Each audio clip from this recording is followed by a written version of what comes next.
مسلمانوں پر بربریت اور اس پر دنیا بھر کے مسلم حکمرانوں کی خاموشی اس جمہوری نظام کا حصہ ہے جس میں ہم پھنستے چلے جا رہے ہیں۔ علامہ محمد اقبال نے اس جمہوری نظام کو اس وقت بھانپ لیا تھا اور ایک خوبصورت نظم لکھی جس میں انہوں نے اس جمہوری نظام میں وطن اور وطنیت کا جو سیاسی تصور پیش کیا ہے وہ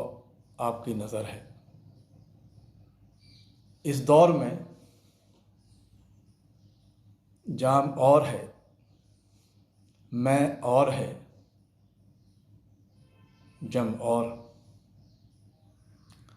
ساقی نے بھی بنا کی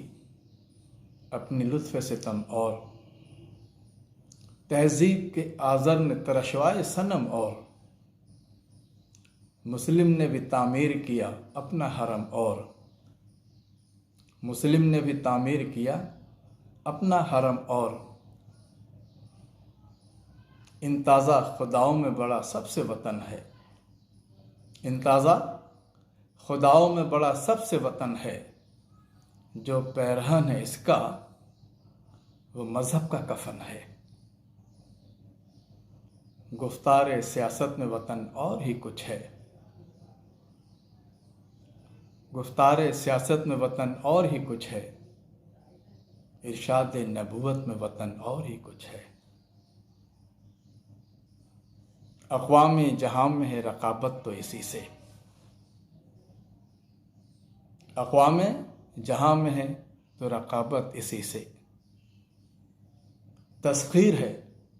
مقصود تجارت تو اسی سے،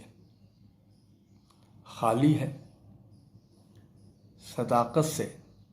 سیاست تو اسی سے، کمزور کا گھر ہوتا ہے غارت تو اسی سے، اقوام میں